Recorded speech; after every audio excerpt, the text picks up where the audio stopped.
how to make your schedule full. Naalala ko dati nung nagsisimula ako, everyday talaga meron akong kausap, meron akong ginagawa. Ngayon, bibigyan ko ng certain tips, paano nyo pwedeng mapuno.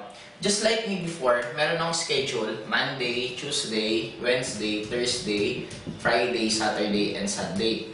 Now, dapat, etong mapupuno ko tong schedule na to, hindi ka dapat yung tipong networker na pagkagising mo sa umaga, saka ka pala mag-iisip, sino kakausapin ko, meron mo kakausapin. Dapat hindi ganon.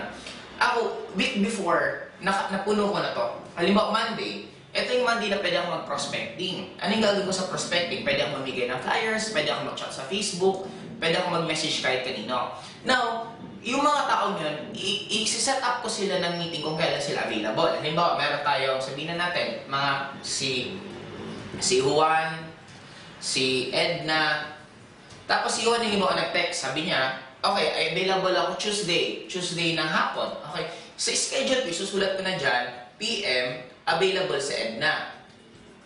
Kung anong oras ko pa siya i-meet. After nun, pupunuin ko to lahat na dapat napuno ko to.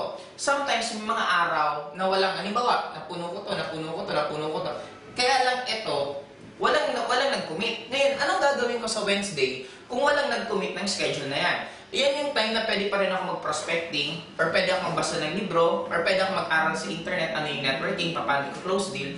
Ibig sabihin, wala talaga akong araw na nababakante. Paminsan nga, pag tapos na ako sa prospecting, tapos na ako kausapin yung mga downline ko, ay yung mga prospect ko, paggabi naman, around mga 10 PM to hanggang umaga, ang kausap ko naman yung mga grupo ko. Yun na yung time na tinuturuan ko sila, paano mag-present, paano mag-ABC role, paano magkaroon ng maraming prospect.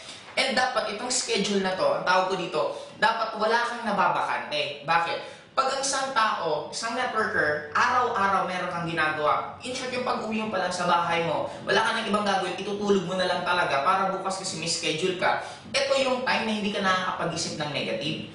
Kasi the moment marami kang bakante, yun yung time na makakapag-isip ka ng negative. Kaya maraming networker na nawawala din sa industriya kasi actually sila mismo yung walang ginagawa kaya nakakapag-isip ng negative. Doon nila ma-realize parang mahirap pala mag-networking, parang wala man lang nag-join. Eh syempre, paano meron mag-join sa'yo kung wala ka na may schedule?